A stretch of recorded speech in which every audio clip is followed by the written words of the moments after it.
Cek. Shalom. Shalom. Shalom. Salam sejahtera dalam kasih Kristus Tuhan kita. Pada kesempatan pagi hari ini, ucap syukur ya bisa berkumpul bersama-sama di tempat ini. Dan saya boleh ucapkan Happy Chinese New Year buat Bapak Ibu Saudara yang merayakan baik di tempat ini maupun secara online ya. Kongsi Facai, Wan Serui, ya, angpau nalai biasanya. Nggak bercanda, sudah nikah jadi nggak dapat angpau ya saudara. Kalau dulu nantikan hari-hari seperti ini karena puji Tuhan dapat angpau, sekarang bingung ngasih angpau soalnya saudara ya. Seperti itu, puji nama Tuhan. Sebelum kita masuk kebenaran firman Tuhan, saya ada satu perenungan ya. Puji Tuhan saya juga mengalami hal ini sehingga saya juga mau sharing kepada Bapak Saudara tentang satu hal, yaitu boleh dibuka bersama-sama mungkin dalam Amsal 17 ayat 27 sampai 28. Amsal 17 ayat 27 sampai 28, belum masuk dalam firman Tuhan ya Bapak Saudara, masih dalam perenungan. Saya akan berikan ilustrasi nanti, makanya ini bukan kecap asin ya. Nanti saya jelaskan. Amsal 17 ayat 27 sampai 28, orang yang berpengetahuan menahan perkataannya, orang yang berpengertian berkepala dingin. Juga orang bodoh akan disangka bijak kalau ia berdiam diri, dan disangka berpengertian kalau ia mengatupkan bibirnya. Bicara soal perkataan dan tindakan kita, Bapak Saudara. Kalau kita lihat di sini ada 2 botol soda. Ini bukan kecap asin, Bapak Saudara, tapi soda. 2 botol soda.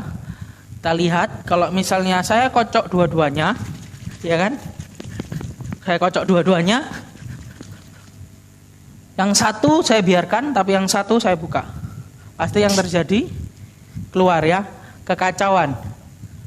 Terjadi satu ya keluar semuanya, sehingga tumpah ruah, sehingga menjadi kacau. Kita lihat di sini, kalau misalnya hati kita dalam keadaan yang emosional, Bapak Saudara, hati kita dalam keadaan yang begitu kacau.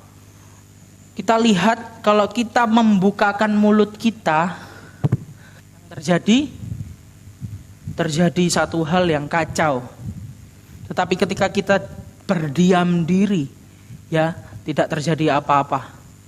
Sehingga sangat penting ketika kita memiliki emosional ya, mengalami hal-hal yang begitu misalnya berat, mengalami hal-hal yang sukacita pula. Emosional itu tidak harus marah Bapak Saudara, tetapi emosional itu bisa juga sangat senang.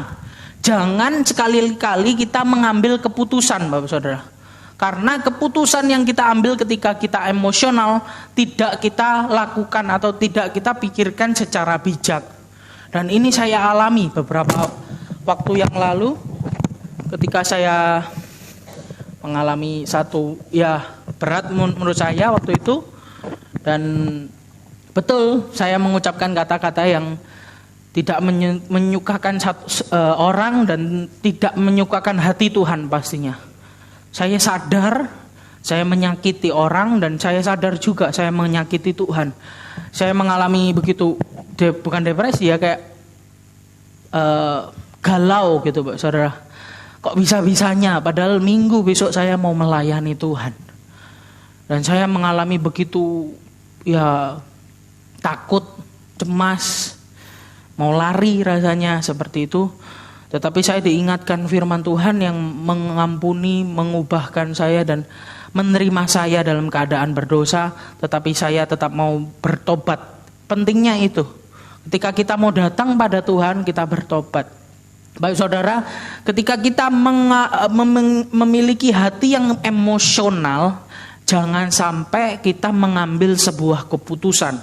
Karena keputusan yang kita ambil ketika hati kita emosional itu tidak dipikirkan secara bijak. Sehingga dikatakan di ayat yang 27 tadi, orang yang berpengetahuan menahan perkataannya. Orang yang berpengertian berkepala dingin. Sama seperti botol soda tadi, ketika satu soda kita kocok, dua-duanya kita kocok bersama-sama, sama memiliki masalah yang berat di hatinya. Tetapi ketika satu tutup botol dibuka, bicara soal mulut dibuka karena meluap-luap tadi, dia akan kacau, saudara. Keluar dengan tumpah ruah, pelikat semua ya, nggak enak.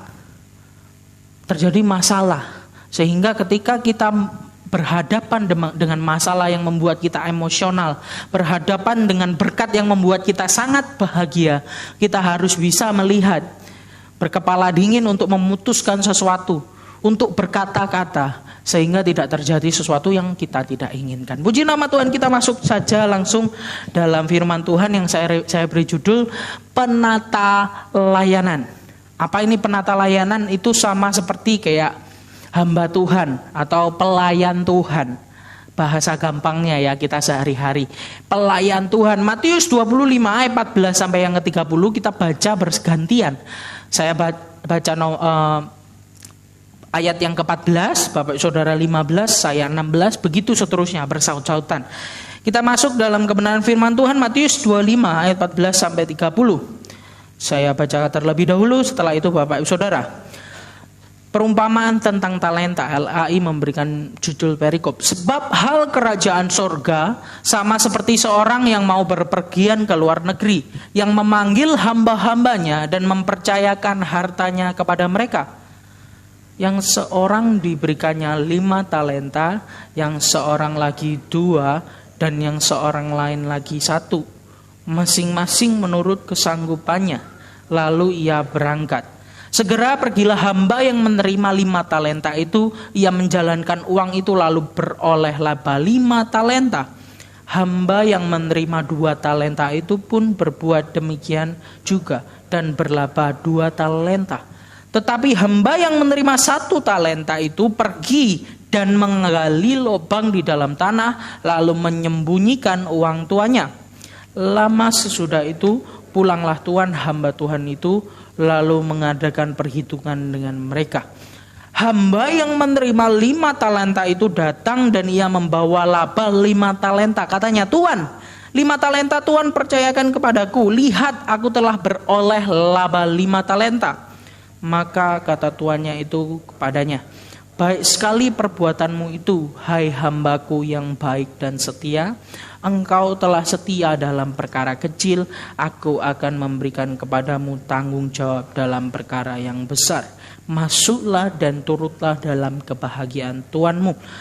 Lalu datanglah hamba yang menerima 2 talenta itu, katanya, Tuan, 2 talenta Tuan percayakan kepadaku. Lihat, aku telah beroleh laba 2 talenta.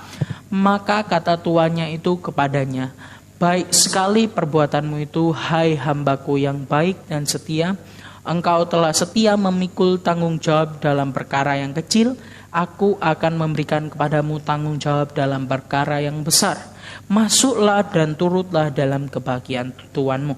Kini datanglah juga hamba yang menerima 1 talenta itu dan berkata, Tuan, aku tahu bahwa Tuan adalah manusia yang kejam, yang menuai di tempat di mana Tuhan tidak menabur, dan yang memungut dari tempat di mana Tuhan tidak menanam. Karena itu aku takut dan pergi menyembunyikan talenta Tuhan itu di dalam tanah. Ini terimalah kepunyaan Tuhan. Maka jawab tuannya itu, hai kamu hamba yang jahat dan malas. Jadi kamu sudah tahu bahwa aku menuai di tempat di mana aku tidak menabur, dan memungut dari tempat di mana aku tidak menanam. Karena itu sudahlah seharusnya uangku itu kau berikan kepada orang yang menjalankan uang, supaya sekembaliku aku menerimanya serta dengan buangannya. Sebab itu ambillah talenta itu daripadanya dan berikanlah kepada orang yang mempunyai 10 talenta itu. Karena setiap orang yang mempunyai kepadanya akan diberi sehingga ia berkelimpahan, tetapi siapa yang tidak mempunyai apapun juga yang ada padanya akan diambil daripadanya. Yang terakhir kita baca bersama-sama lebih keras lagi. 2, 3. Dan campakkanlah hamba yang tidak berguna itu ke dalam kegelapan yang paling gelap. Di sanalah akan terdapat ratap dan kertak gigi. Puji nama Tuhan. Ya. Tambah lama tambah pelan.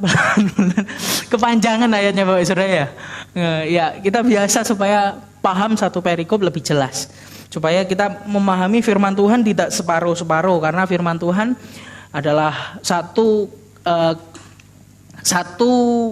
cerita yang full, bukan satu cerita yang terpotong-potong. lalu digabung-gabungkan seperti itu, tidak. Tapi satu cerita yang utuh. Puji nama Tuhan. Kita lihat penata layanan. Perumpamaan ini tentunya Bapak Saudara sudah sangat sering kita dengar dan sangat sering kita dengar juga di khotbah, kita baca mungkin di Alkitab. Dan ini adalah satu perikop yang perumpamaannya paling panjang dalam Injil Matius. Hal ini memperlihatkan nilai penting perumpamaan tentang talenta bagi Matius ini. Karena Matius ya, saudara, seorang pemungut cukai. Sehingga dia melihat satu pelayanan dari kacamata seperti ini. Sehingga ditulis lebih, kata-kata Yesus ini ditulis lebih lebih panjang, lebih serius, lebih terfokuskan seperti itu. Sehingga Matius 24 ayat 1 sampai 3 ini memberi petunjuk, Saudara, bahwa semua pengajaran Tuhan Yesus di pasal 24 dan 25 ditujukan kepada murid-murid Tuhan Yesus secara khusus. Jadi latar belakangnya, next slide. Saya nggak bawa pencetan, lupa. Ya. Jadi tadi kita lihat satu perikop Matius 25 itu ada keterkaitan dengan Matius 24. Dan ini ditulis untuk murid-murid. Ya, memberi petunjuk bahwa Tuhan Yesus itu berbicara pada murid-murid secara khusus ya. Semua itu diajarkan dalam kaitan dengan akhir zaman. Kalau kita baca ayat pasal 24 ya, itu berkaitan dengan akhir zaman. Di pasal 24 ayat 4 sampai 44, murid-murid diperintahkan untuk mewaspadai tanda-tanda akhir zaman dan mempersiapkan diri dalam segala waktu. Pasal 24 ayat 45 sampai pasal 25 ayat 13. Mempersiapkan diri.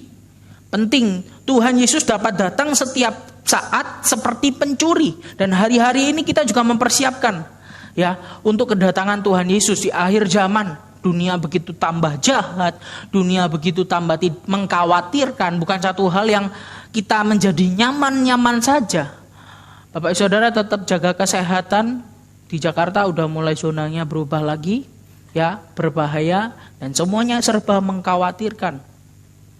Ya, kiranya kedatangan Tuhan kita nantikan benar-benar.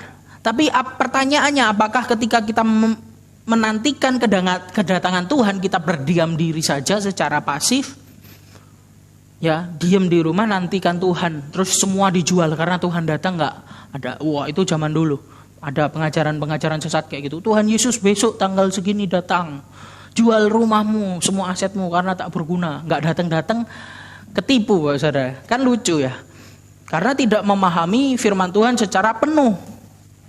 Ya, ketika kita paham maksud dari tujuan ini dikatakan, kita tidak berdiam diri ketika menanti kedatangan Tuhan. Dikatakan di pasal 25 ayat 14, sebab maksudnya berjaga-jaga menuntut lebih daripada sekedar kewaspadaan dan sekedar penantian. Berjaga-jaga itu tidak hanya nanti nunggu dan tidak hanya waspada lihat kanan kiri gitu ya. Tetapi ada hal lain yang kita harus kerjakan. Dengan kata lain, menunggu di sini bukan menunggu secara pasif. Sehingga poin-poin ini ditegaskan dalam perumpamaan ini. Jadi pertanyaan, next slide. Pertanyaannya, apa yang kita pelajari dari perikop ini, Bapak Saudara? Kita lihat yang pertama, hubungan antara tuan dan pelayan. Ya, hubungan antara tuan dan pelayan. Bagaimana kita melihat lebih dalam istilah penata layanan atau steward, kalau bisa dibilang hamba juga seperti itu, menunjukkan pada seorang yang dipercayai oleh tuannya untuk mengurus sesuatu, entah itu anggota keluarga, segala urusan dalam keluarga tersebut atau istana. Tetapi yang terpenting di sini bukan sekedar tugas yang diemban. Sekali lagi, bukan sekedar tugas yang diemban. Bapak Saudara, ketika melayani Tuhan bukan sekedar tugas yang diemban yang kita lihat. Mau sapu gereja, mau tata-tata apa yang gak kelihatan di mimbar pun adalah satu penata layanan. Yang dilihat bukan tugasnya, ya, tetapi relasi dengan tuannya tetap sama, Bapak Saudara. Penata layanan bukanlah pemilik. Ini yang kita pahami. Saya dan Bapak Saudara, saya juga penata pelayan. Sehingga saya ingat, saya bukan pemilik. Penata layanan adalah seorang yang diserai tugas, bukanlah pemilik. Dia tidak bebas menggunakan apa yang dipercayakan kepadanya. Sehingga ketika kita melayani Tuhan, misalnya dalam bidang pekerjaan kita, saya katakan bekerja juga bentuk pelayanan. Karena dikatakan di Kolose kalau nggak salah, apapun yang kau perbuat lakukan sama seperti untuk Tuhan dan bukan untuk manusia. Pekerjaan kita adalah salah satu bentuk pelayanan kita ketika kita dapat menjadi berkat di dalam situasi pekerjaan kita, di dalam koridor atau dalam ruang pekerjaan kita, Bapak Saudara. Sehingga perumpamaan tentang talenta di ayat 14-30 ini lebih menceritakan tentang relasi seorang penata layanan dengan tuannya daripada seorang budak dan tuannya. Bukan sekedar budak. Kalau budak itu lebih parah, Bapak Saudara. Budak itu bicara soal tidak ada hubungan ya. Dia lebih rendah lagi dari penata layanan sehingga dihiraukan seperti itu. Dia melakukan hal-hal yang berbeda dengan penata layanan, ya. Seperti itu. Jumlah yang dipercayakan terlalu besar untuk ukuran seorang budak. 1 talenta itu tidak sedikit, Bapak Saudara. Banyak yang bilang ketika kita perumpamaan 1 talenta dipercayakan 1 talenta gitu. 1 talenta itu sedikit dibanding 5 talenta. Iya betul. Tapi kalau kita belajar 1 talenta itu 6.000 hari kerja.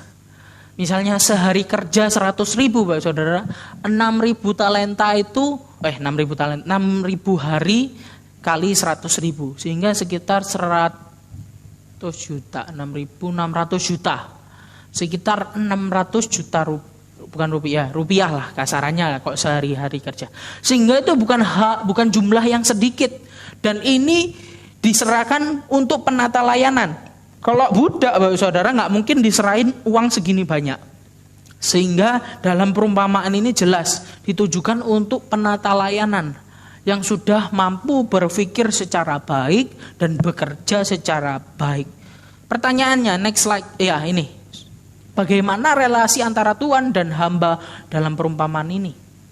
Kita lihat yang pertama, next slide, tadi saya sudah jelaskan, Tuhan berarti pemilik. Ketika yang dimiliki Tuhan bukan hanya modal kerja.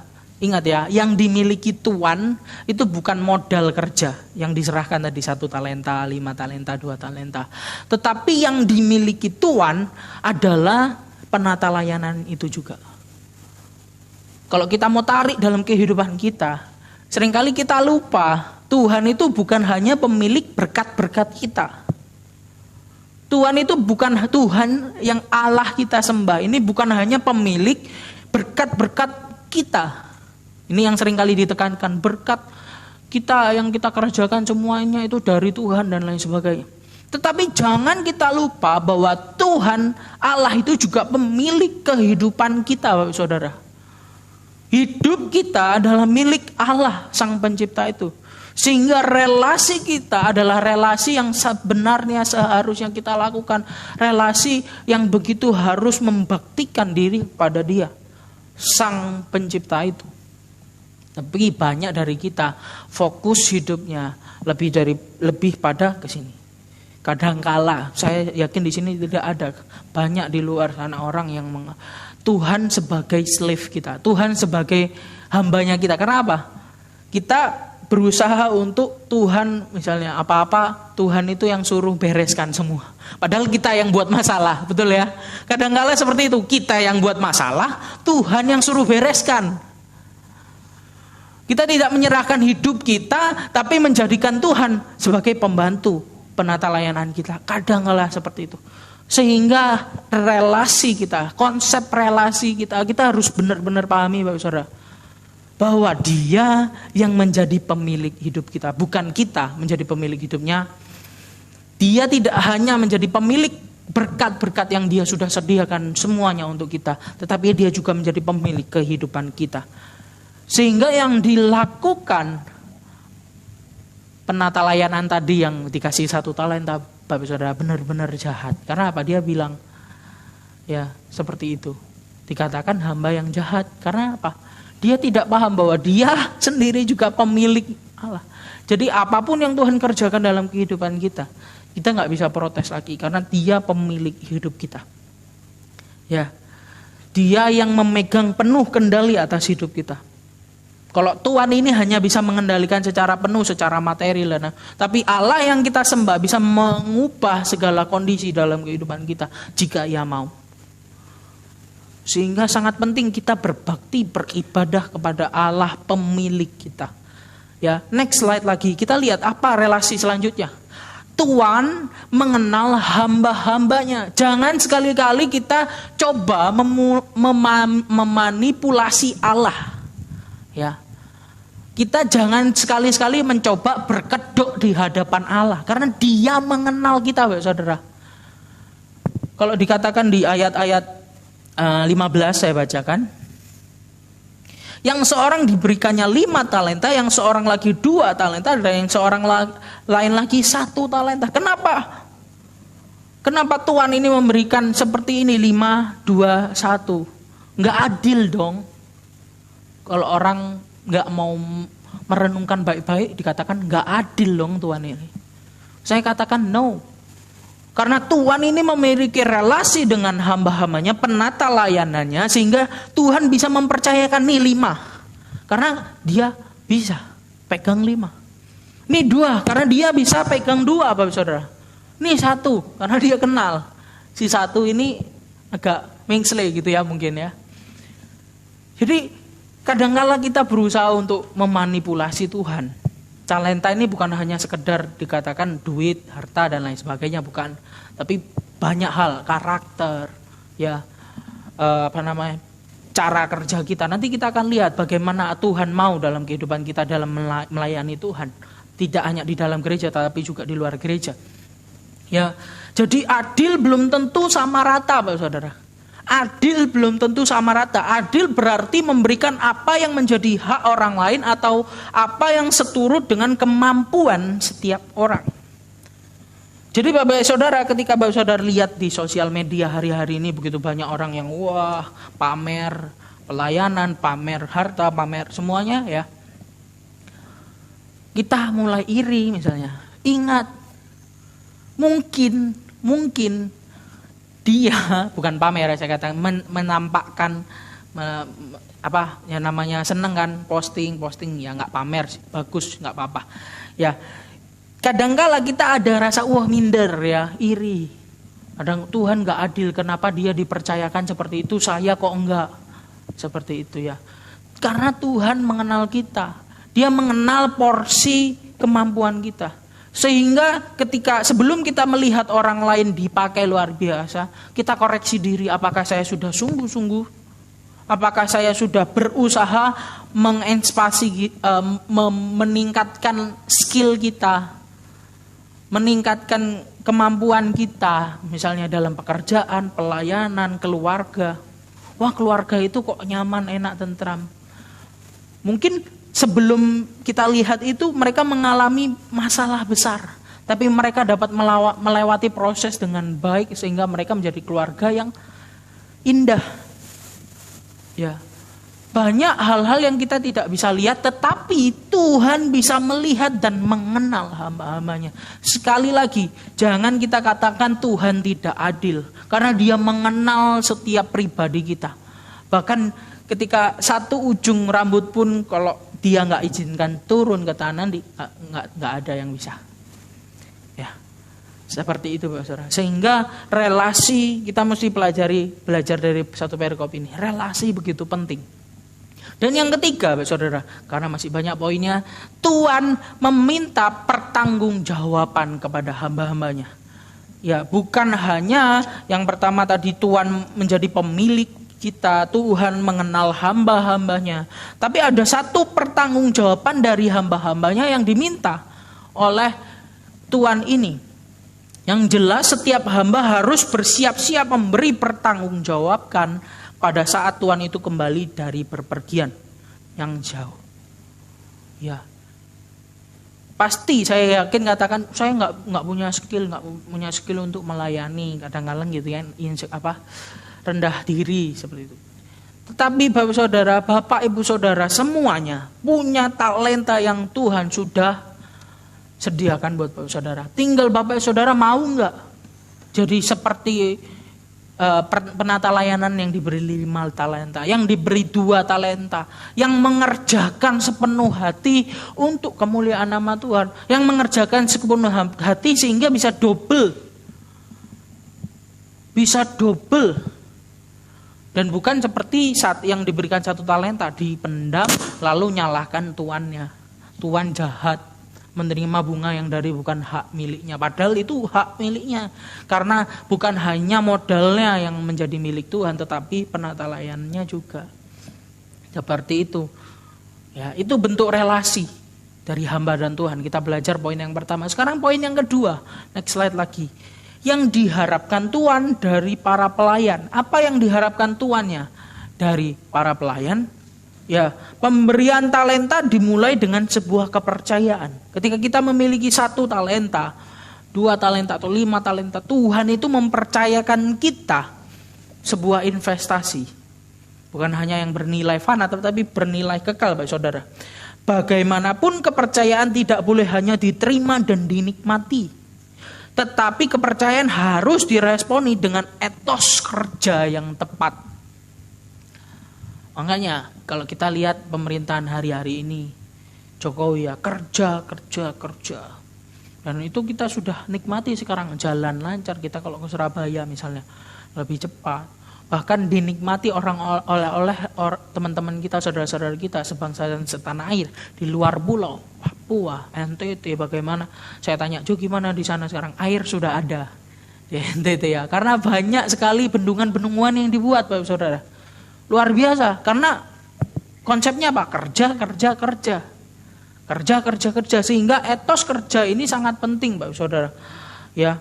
Etos kerja yang dimiliki sangat penting. Apa saja yang diinginkan Tuhan dari hamba-hambanya.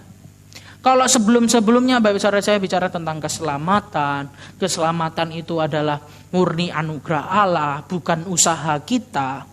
Ya. Tetapi kali ini saya bicara tentang setelah itu. Setelah kita dibawa dari keselamatan, kita nggak diam dalam keselamatan aja terus kita tidak melakukan apa-apa. Oh, saya sudah diselamatkan kok. Wis pokoknya kerjakan apa yang saya mau, seperti itu. Tidak, Saudara. Ada purpose, ada tujuan yang Tuhan sediakan buat setiap kita karena kita adalah penata layannya Tuhan. Tuhan sudah menjadi milik kita dan kita juga menjadi miliknya Tuhan. Sehingga yang diinginkan Tuhan dari hamba-hambanya, yang pertama next slide, kesegeraan. Kesegeraan ini diinginkan oleh Tuhan. Kalau kita dilihat ayat 25 pasal 25 ayat 19 bagian A, lama sesudah itu pulanglah tuan hamba-hamba itu lalu mengadakan perhitungan dengan mereka. Jadi kita lihat di sini, setelah penata layan ini dikasih talenta, mereka langsung kerjakan, langsung punya hasil, sehingga lama sesudah hasil itu didapat, tuannya datang, ya. Lalu tanya, kita lihat bahwa penata layanan bertalenta 2 dan bertalenta 5 ini memiliki kesegeraan. Hamba pertama langsung bergegas menunaikan tugasnya. Walaupun kedatangan tuannya mungkin masih lama sekali. Kita nggak tahu pasti Tuhan datangnya kapan. Jeluk. Tetapi yang diinginkan Tuhan dari setiap kita adalah satu kesegeraan untuk bergegas menunaikan tugas. Di sini siapa yang suka? Ya, misalnya punya ART atau punya pekerja atau punya karyawan ya. Bapak Saudara, yang menunda-nunda pekerjaan disuruh ini gak dikerjain, baru besok dikerjain. Ternyata kacau pekerjaannya. Siapa yang suka? Gak ada yang suka ya tentunya. Dimarahin pasti. Diomelin. Apalagi Bapa yang di surga. Apalagi satu yang bernilai kekal ini. Ketika kesegeraan ini tidak hendak dilakukan dalam melayani Tuhan. Pelayan-pelayan Tuhan tidak disiplin dan tidak segera melaksanakannya. Ya tentunya Allah tidak menghendaki ini. mengindikasikan bahwa hamba kedua juga memiliki kesegeraan. Kalau tadi kita lihat hamba yang pertama dengan segera, lalu di ayat 17 juga dikatakan demikian juga. Ya, dikatakan demikian juga ayat 17 itu dikatakan hamba yang kedua juga sama, melakukan ini dengan kesegeraan. Dia dengan segera melakukan apa yang Tuhan sudah titipkan, Tuhan sudah percayakan kepada kita. Jadi walaupun jumlah yang dihasilkan beda ya Bapak Saudara. 5 jadi 5, 2 jadi 5 jadi 10, 2 jadi 4. Ya, banyakan yang 5.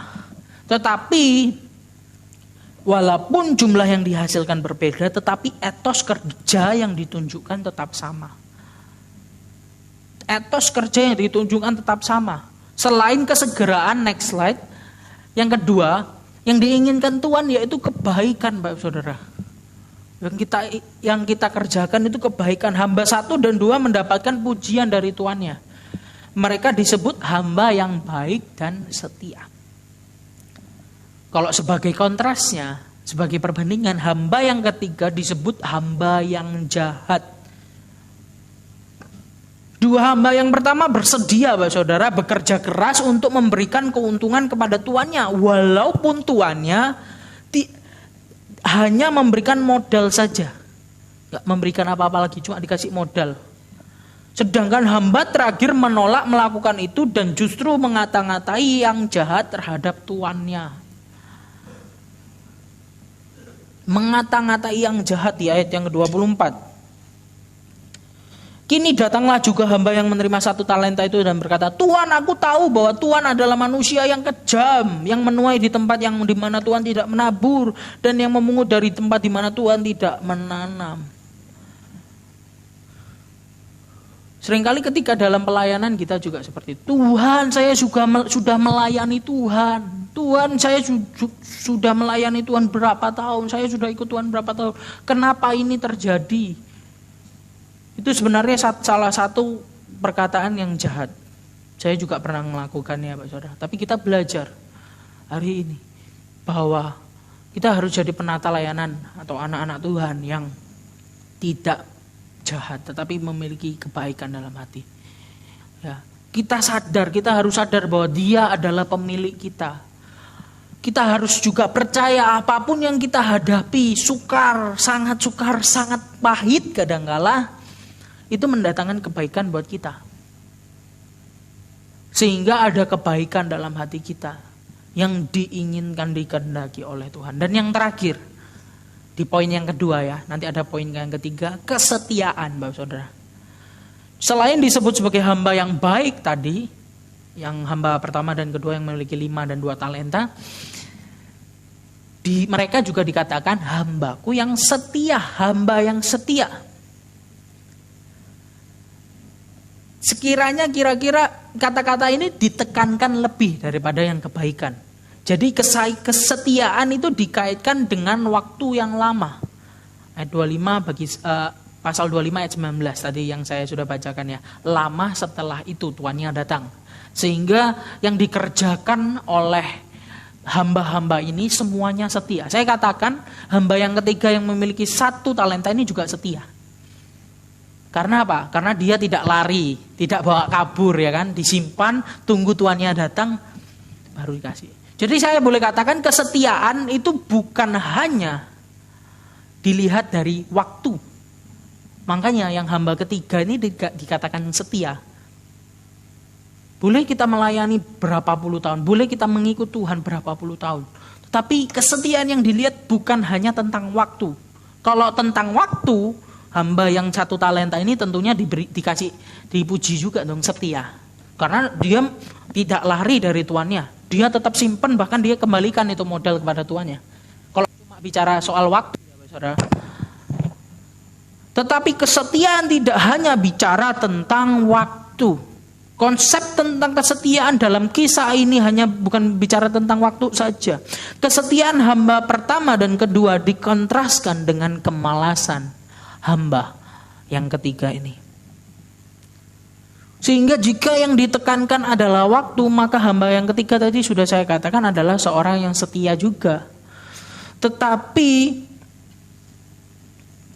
Walaupun demikian, kesetiaan sekali lagi bukan hanya masalah waktu, tetapi bicara tentang kerja keras, efisiensi, dan etos kerja yang tekun, sehingga menimbulkan kesetiaan yang sejati.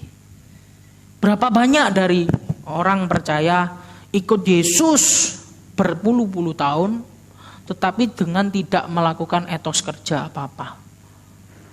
Saya tidak hanya mengatakan kerja di dalam gereja, tetapi di luar gereja. Orang percaya tetapi tidak memiliki etos kerja seperti orang percaya.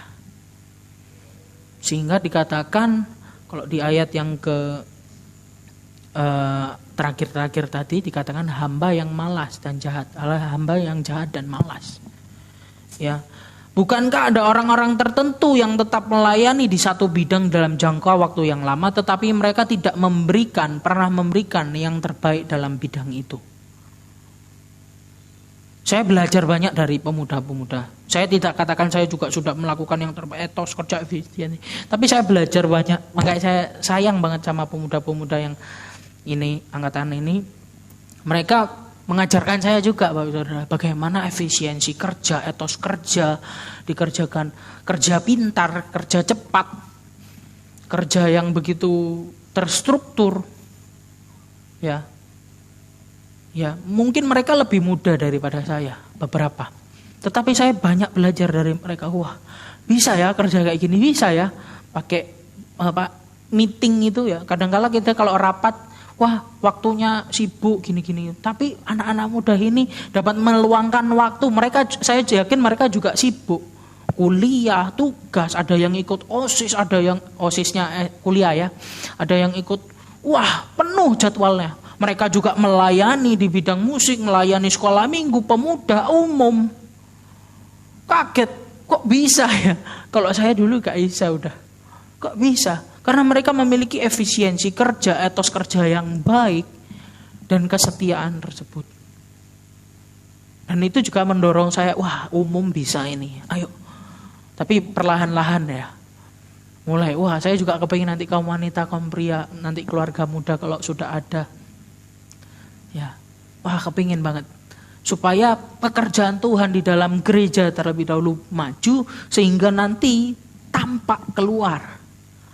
Menjadi terang dan garam dunia. Sehingga ketika dalam pekerjaan, dalam keluarga, bisa menghasilkan hal-hal yang baik, yang mungkin tidak terlihat di gereja. Tidak terlihat. Ya, tapi itu bibit-bibit yang luar biasa. Dan yang terakhir, untuk poin yang kedua ini, apa yang diinginkan oleh Tuhan untuk penata layanan, yaitu ketundukan. Ini yang berat. Sikap hamba yang ketiga ternyata didorong oleh kekerasan hatinya yang tidak mau tunduk pada kedaulatan tuannya.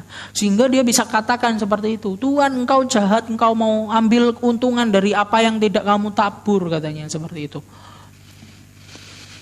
Padahal seharusnya dia sadar, ya Tuhan adalah pemilik hidupnya dia dan pemilik modal yang dia sudah dapat. Bahkan dia bisa hidup adalah kasih karunia dari tuannya. Karena penata layanannya ini ikut tuannya, Pak Saudara. Bukan ikut orang lain, tapi ikut tuannya. Sehingga keperluan dia pasti dipenuhi oleh tuannya. Seberapa banyak dari kita tidak cukup puas dengan apa yang kita sudah miliki? Ada yang di sini busung lapar? Kalau saya lihat saya enggak ya. Sehat walafiat. Diberkati Tuhan. Sehingga sebenarnya tidak ada alasan untuk kita tidak tunduk pada Tuhan. Kalau kemarin khotbah dari doa Yabes, Pak Yosef Siaan keras ya. Lucu, kadang udah punya pabrik 3 nyanyinya kiranya Tuhan memberkati aku kayak gitu ya. Padahal sudah melimpah. Kadang-kala kita kurang cukup dengan apa yang kita punya, tidak cukup bersyukur. Sehingga tamak. Menjadi lebih baik dengan tamak itu berbeda. Ya.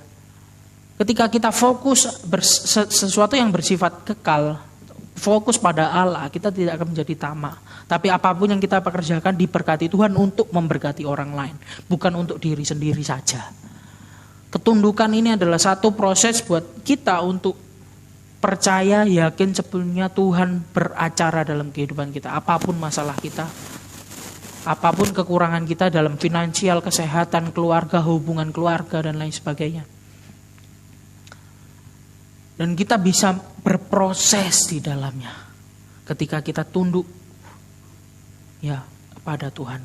Kita lihat yang ketiga, ini yang enak, yang terakhir supaya lebih fokus, hadiah untuk penata layanan yang setia. Ya, kalau keselamatan itu bukan upah kita berbuat baik, keselamatan itu murni dari kerja Allah, kita tidak ada hubungannya dalam keselamatan, murni iman, ya percaya penuh pada Allah Sang Juru Selamat itu. Tetapi ketika kita melayani Tuhan, dalam penata layanannya Tuhan, itu adalah hadiah, ada upah. Ya, kalau nggak bekerja nggak boleh makan. Papa saya almarhum Bapak Gembala seringkali bilang, kalau nggak kerja nggak boleh makan. Sama seperti itu, ketika kita kerja buat Tuhan ada upah dong, ada hadiah untuk penata layanan setia. Kita lihat, yang pertama Tuhan akan memberikan pujian. Kalau zaman sekarang apa sih pujian, ya dipuji ya biasa tuh. Ya kan Pak Saudara, mending duite kayak gitu biasanya ya. Wah, daripada dipuji tok, mek dipuji tok kok ono ini gitu biasa nih. Tapi zaman dulu Pak Saudara, pujian adalah satu yang dicari orang. Ya, shame and honor culture atau budaya kutuk dan kehormatan, aib dan kehormatan. Sehingga pujian adalah salah satu bentuk pemberian Tuhan yang terbaik buat penata layanan. Bayangkan kalau di dunia aja kadang-kala kita kalau dipuji senang ya Pak Saudara. Apalagi di surga. Satu sukacita yang besar, bukan tentang materialistik atau fisik yang kita dapat, tetapi satu kelegaan di dalam hati, sukacita yang beda ketika kita dipuji di dalam dunia. Ya, sehingga pemberian pujian oleh Tuhan pada penata layanan ini adalah satu bentuk kehormatan, kemuliaan buat dua penata layanan ini yang sudah bekerja dengan etos kerja yang keras dan efisien, meskipun hasilnya berbeda, tetapi melakukannya dengan setia, sehingga ada pujian yang Tuhan berikan kepada penata layanan ini. Ya, bahagia, joy itu. Next slide. Dan yang kedua, Tuhan akan mempercayakan pekerjaan yang lebih besar. Saya tanyakan tadi, 1 talenta besar kan Bapak Saudara? Besar kan? Tadi saya sudah katakan 6.000 hari kerja. Kalau 1 hari kerja aja 100.000 misalnya, jelek-jeleki atau 50.000, 100.000 lah, lebih gampang hitungnya ya. Sekitar 600 juta. 2 talenta berapa? 1 miliar, 1,2 M. 5 talenta berapa? Dikalikan 5 aja. 6 kali 5, 33 M Bapak Saudara. Terus dianukan lebih besar. Ah, itu dibilang kecil Bapak Saudara. Pekerjaan yang kita baca aja, perkara kecil. 25 ayat 28, pasal 25 ayat 28 sampai 29.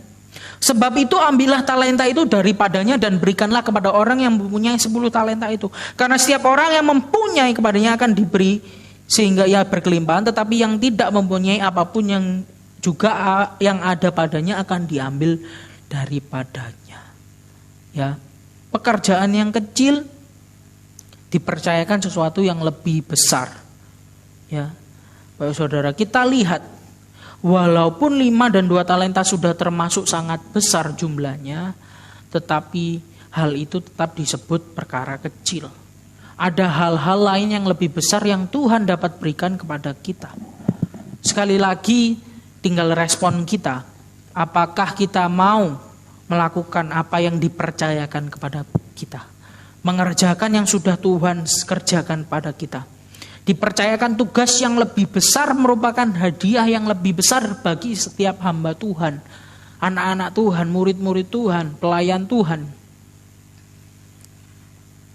Jadi ketika kita dipercayakan satu yang lebih besar, artinya Allah itu kenal kita, wah ini sudah next level. Selayaknya diberikan satu perkara yang lebih besar. Tetapi maukah kita menjadi hamba yang seperti hamba yang menerima 5 talenta dan 2 talenta? Dan tidak menjadi seperti hamba yang pertama, yang memiliki 1 talenta tadi, yang diberi 1 talenta. Tuhan mempercayakan pekerjaan yang lebih luar biasa. Saya juga tidak menyangka Bapak Saudara bisa berdiri di depan Bapak Saudara. Tapi ketika Tuhan percaya pada saya, ya, kepercayaan yang begitu saya tidak bisa bayangkan sebenarnya sebelumnya. Begitu cepat Bapak Saudara. Tapi saya yakin dan percaya ketika saya mau mengerjakan lebih lagi untuk kemuliaan Tuhan, lebih lagi, Tuhan percayakan lebih besar Bapak Saudara. Dan itu juga bukan terjadi buat saya saja hamba Tuhan, pendeta, wakil gembala, tetapi untuk setiap kita, dimanapun kita bekerja, dimanapun kita terjun. Kalau memang terjadi hal yang tidak diinginkan, kita turun jabatan dan lain sebagainya, tidak terjadi apa-apa dalam kehidupan kita, mungkin kita diuji oleh Tuhan seperti Ayub supaya kita murni. Atau mungkin ada kesalahan-kesalahan dalam hidup kita, kita bisa koreksi diri.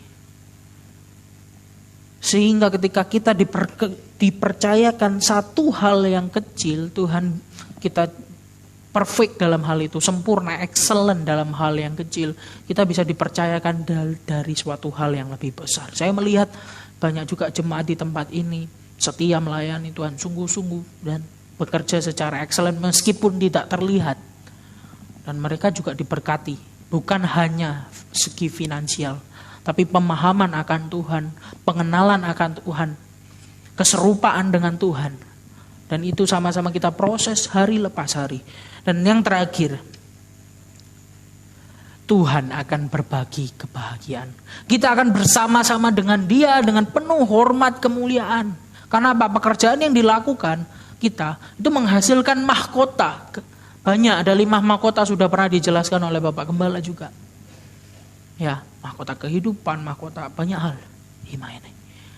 Sehingga itu ketika kita terima sorga nanti bersama-sama dengan Dia ada kebahagiaan dan juga ada satu kemuliaan yang kita dapat. Ya, surga yang dimiliki orang Kristen bukan surga yang hanya menceritakan kepuasan seksual di dunia. Mungkin ada ya. Tetapi surga yang dimiliki orang Kristen lebih daripada itu, yaitu kebahagiaan, hormat, kemuliaan. Tidak ada kertak gigi, tidak ada ratap tangis, tidak ada hal-hal yang menjijikkan, tidak ada karat, tidak ada sesuatu duri atau yang tidak mengenakan. Apalagi orang-orang yang memiliki mahkota tersebut, kemuliaan. Dia memimpin bersama-sama dengan Kristus di kerajaan yang baru. Langit dan bumi baru yang sudah pasti disediakan buat kita ketika kita sungguh-sungguh. Ketika Allah mengaruniakan keselamatan buat kita semua. Dan bahkan nanti, ya sebentar lagi kita akan terima tubuh dan darah Kristus. Mengingatkan kita bahwa penebusan Kristus di kayu salib adalah penebusan yang luar biasa, penebusan akbar buat setiap manusia yang mau terima Yesus sebagai Tuhan dan Juru Selamat. Tinggal kita mau tidak keluar untuk men-share bahwa Yesus Kristus adalah Tuhan dan Juru Selamat saya. Dengan pengalaman-pengalaman kita, dengan pemahaman kita tentang siapa Dia. Sehingga apa yang kita kerjakan, efisiensi kerja, etos kerja, kesetiaan kita, menghasilkan hadiah-hadiah yang manis untuk kita dan semuanya untuk kemuliaan nama Tuhan. Ya, apakah yang Tuhan sudah percayakan di genggaman tangan saudara? Bapak Ibu Saudara yang tahu. Talenta yang sudah Tuhan percayakan buat Bapak Ibu Saudara, Bapak Ibu Saudara yang tahu. Sudahkah saudara memanfaatkan itu secara sungguh-sungguh efisien dan setia bagi kemuliaannya? Bapak Ibu Saudara yang tahu. Saya tidak tahu, seandainya Tuhan Yesus datang kembali nanti malam, sudahkah saudara sendiri puas dengan jerih payahmu bagi Dia? Bukan bicara lagi soal neraka, Bapak Saudara. Bicara soal kemuliaan, kebahagiaan yang Tuhan akan bagi buat kita. Sehingga ya kembali segala kemuliaan, hormat, pujian kita panjatkan kepada Dia yang empunya hidup kita. Kiranya Tuhan Yesus memberkati. Saya undang pemain musik maju ke depan. Kita nyanyikan satu lagu, dengan darahmu kau tebus dosaku, dengan nyawamu kau ubah hidupku. Ketika Tuhan mempercayakan kita dengan modal 1 talenta, 2 talenta, atau 5 talenta, Dia mengubah, memampukan kita mengerjakannya. Kalau di masa perjanjian lama Roh Kudus belum dicurahkan, ya Roh Kudus hanya berdiam pada orang-orang yang dipilih. Tetapi di perjanjian baru Roh Kudus tercurah bagi setiap orang yang mau